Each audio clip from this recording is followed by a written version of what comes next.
Moi, je vais vous parler d'un sujet qui fait que cette affaire de numérique va durer un certain temps, un temps certain, mais pas plus que ça, qui est la question de l'énergie et du climat.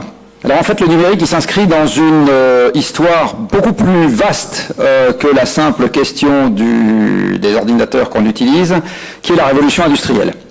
Le numérique, il est un des lointains enfants, il y en a beaucoup, de la révolution industrielle, parc mondial de machines. Voilà. Donc voilà le jeu global dans lequel on s'inscrit. Alors une fois que je vous ai dit ça, donc l'énergie c'est quoi ? Je vous rappelle que l'énergie en physique c'est ce qui quantifie la transformation de l'environnement. Donc avant d'être des euros sur une facture, l'énergie c'est l'unité de compte des physiciens pour quantifier la transformation de l'environnement. Donc à chaque fois que vous avez de manière implicite une promesse électorale qui conduit à violer la loi de conservation de l'énergie, la loi de Kirchhoff ou n'importe quelle autre loi physique, je parie toutes mes économies contre qui veut que ça ne marche pas. Voilà, je prends les paris à la sortie de la salle s'il y a des gens qui sont intéressés. Alors dans les lois qui sont cardinales en matière d'énergie, alors vous rigolez, mais c'est ce qu'on essaye de faire dans les documents de cadrage de la politique énergétique française. C'est exactement ça qu'on essaye de faire. C'est de violer la loi de conservation de l'énergie. Donc je vous assure que la totalité des objectifs mis bout à bout ne seront jamais atteints. Jamais. Voilà, s'il y a des gens qui sont intéressés à prendre des paris, encore une fois, je prends. Donc la loi de conservation de l'énergie, qu'est-ce qu'elle nous dit ? Elle nous dit que dans un système qui ne communique pas avec l'extérieur, la quantité d'énergie qui est contenue dans ce système se conserve de manière absolument stricte au cours du temps. Les machines en question, en voilà un tout petit sous-ensemble, c'est nos esclaves des temps modernes.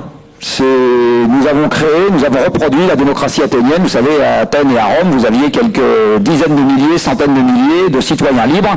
Il ne faut pas oublier qu'ils étaient assis sur des armées d'esclaves, qui n'étaient pas libres du tout, et qui faisaient les tâches matérielles que ces gens-là n'avaient pas le temps de faire parce qu'ils étaient occupés à débattre des affaires de la cité. Et ben, c'est exactement ce qu'on a reproduit dans le monde moderne, sauf que les esclaves qui nous permettent d'avoir le temps de débattre des affaires de la cité, les voilà, ils sont là, ils rouspètent pas, ils sont parfaitement moraux, et ils ne mangent pas de nourriture comme nous, ils mangent du pétrole, du gaz et du charbon. Les esclaves, donc le parc de machines, en fait, ils représentent pour chaque terrien une multiplication par 200 de sa propre puissance musculaire.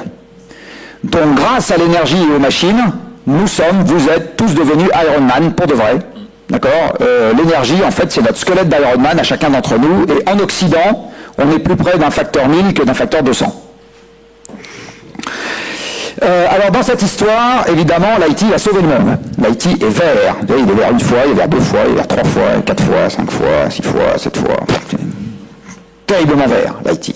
Bon, alors le bullshit est vert, ça c'est sûr. Alors, je vais vous le montrer avec quelques graphiques simples aussi. Ici, vous avez un premier graphique où je vous donne l'efficacité énergétique de l'économie mondiale. Dit autrement, combien de kilowattheures j'ai besoin de mettre dans les machines pour avoir combien de dollars de PIB en sortie. Eh bien, ce que vous pouvez voir, c'est que depuis le début de la révolution IT, cet indicateur qui s'améliorait, pas vite, mais qui s'améliorait avant le début de la révolution IT, il s'arrête de s'améliorer aussi vite. Donc si le fait de rajouter des ordinateurs partout dans le monde devait améliorer l'efficacité énergétique de l'économie, ça se verrait là. Si ça devait nous dématérialiser l'économie, ça se verrait sur ce graphique. Ce qu'on observe, c'est l'exact inverse. C'est-à-dire que depuis le début de la révolution IT, l'économie a tendance à moins se dématérialiser qu'avant. Alors on va répéter l'exercice avec la quantité de CO2 par dollar de PIB, et vous voyez que l'arrêt est encore plus brutal. Dit autrement, depuis qu'on a mis des ordinateurs partout, l'économie mondiale a arrêté de s'améliorer en ce qui concerne la quantité de CO2 que je mets dans l'air quand je fais un dollar de PIB. Il faut faire du silicium, il faut faire des lingots, donc ça c'est un peu énergivore, ça demande quelques usines, on en a une très belle en France, high-tech. Il faut faire par exemple des supports d'antenne, des bouts de ferraille à droite et à gauche, donc là vous avez ici par exemple un laminoir à chaud. Il faut faire des glaces, donc là ici vous avez un four à verre. Il faut faire de l'extrusion de pièces plastiques dans tous les sens, il faut purifier de l'eau, il faut des trancheuses pour enterrer les câbles, il faut faire des boîtes ici et là, il faut des transports intermédiaires, tout ça est gentiment alimenté par des centrales à charbon un peu partout dans le monde. Donc en fait, l'IT, c'est pas plus dématérialisé, je le répète, que le reste. En fait, pour fabriquer l'ordinateur que je suis en train d'utiliser, là, il a fallu émettre une demi-tonne de CO2. Toujours dans les chiffres qui vont peut-être vous intéresser, pour rentabiliser les émissions de fabrication d'une liseuse, vous savez, les trucs, là, les Kindle, les machins, etc., il faut lire 60 livres par an. Les éditeurs considèrent que vous êtes un gros lecteur à partir de 6 livres par an. D'accord ? Alors qu'est-ce qu'on fait passer sur ces terminaux ? Essentiellement de la vidéo. Vous avez ici l'évolution du flux de données dans le monde. Alors, c'est des hexaoctets. Et ce que vous voyez, la vidéo en bleu clair, occupe l'essentiel de la bande passante, donc Netflix. L'empreinte carbone de Netflix est du même ordre de grandeur que celle de Lafarge-Holcim. Plus gros cimentier mondial non chinois. Bon. Quelques centaines de millions de tonnes de CO2 par an. Parce que Netflix, c'est entre 10 et 15% de la bande passante de l'Internet mondial. Donc quand vous vous abonnez à Netflix, vous augmentez considérablement les émissions de votre empreinte carbone par rapport à quand vous alliez chercher des DVD ou des CD au vidéoshop du coin. Donc il y a un élément de sobriété numérique évident. Si vous vous intéressez un peu à ce sujet, il y en a un et un seul pour commencer, c'est acheter le moins de trucs possible, le moins souvent possible et les plus petits possibles. Retenez que le numérique, c'est déjà 2 fois l'empreinte carbone du transport aérien mondial. Et ça augmente plus vite. Plus vite.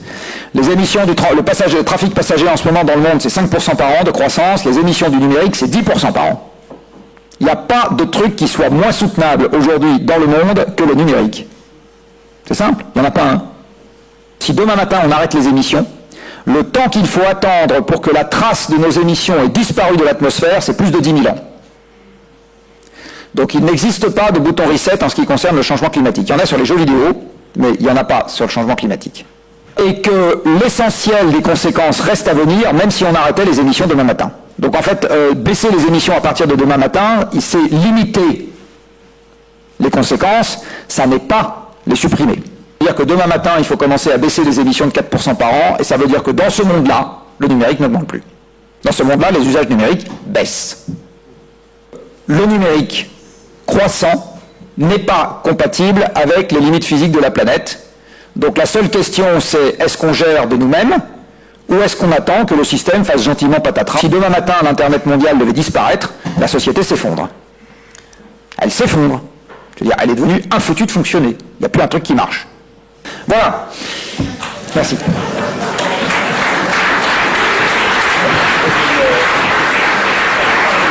Merci Jean-Marc.